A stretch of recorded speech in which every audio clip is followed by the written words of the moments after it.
नमस्कार मंडळी, स्वागत आहे तुमचं मराठी एक्सप्रेस या आपल्या लोकप्रिय चॅनलमध्ये। मंगेश साबळे यांनी पैठण विधानसभा मतदारसंघाचे आमदार विलास भुमरे यांच्या उपस्थितीमध्ये वडोद बाजार जिल्हा परिषद गटामधनं आपला उमेदवारी अर्ज दाखल केलेला।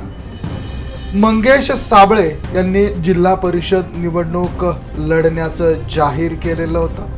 त्याचबरोबर त्यांनी पैठण विधानसभा मतदारसंघाचे आमदार विलास भुमरे हे आपल्या समवेत येणार असल्याचं देखील काल जाहीर केलं होतं आणि त्याच धर्तीवर आज त्यांनी वडोद बाजार जिल्हा परिषद सार्वत्रिक निवडणूक या गटातून आपला उमेदवारी अर्ज दाखल केलेला।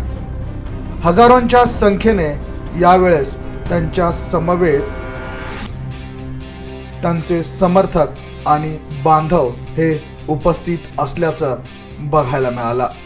यावेळेस पैठण विधानसभा मतदारसंघाचे आमदार तसेच छत्रपती संभाजीनगर लोकसभा मतदारसंघाचे खासदार संदीपान भुमरे यांचे चिरंजीव पैठण विधानसभा मतदारसंघाचे आमदार विलास भुमरे यांच्या उपस्थितीत हा उमेदवारी अर्ज भरलेला आहे। मंडळी, नुकताच झालेल्या लोकसभा निवडणुकीमध्ये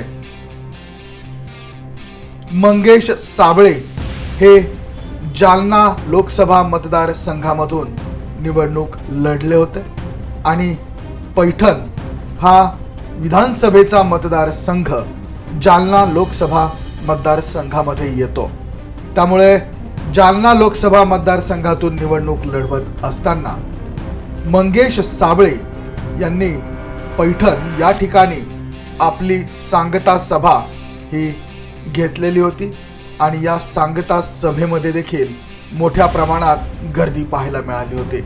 आता जिल्हा परिषद निवडणुकांमध्ये मंगेश साबळे हे वडोद बाजार या गटामधनं निवडणुकीचा अर्ज त्यांनी भरलेला आहे आणि या निवडणुकीमध्ये त्यांनी आता एकनाथ शिंदे यांच्या शिवसेनेकडून हा अर्ज भरलेला आहे। धनुष्यबाण या चिन्हाखाली ते आता ही निवडणूक लढणार आहेत। मंडळी, मंगेश साबळे हे अपक्ष लढावे की पक्षाकडनं लढावे अशा कमेंट्स या मोठ्या प्रमाणात येत होत्या।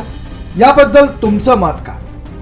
धनुष्यबाण या चिन्हावर एकनाथ शिंदे यांच्या शिवसेनेकडनं मंगेश साबळे हे निवडणूक लढतात, ते निवडून येतील का?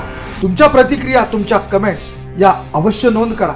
हा व्हिडिओ तुम्हाला आवडला असेल शेअर जरूर करा। धन्यवाद।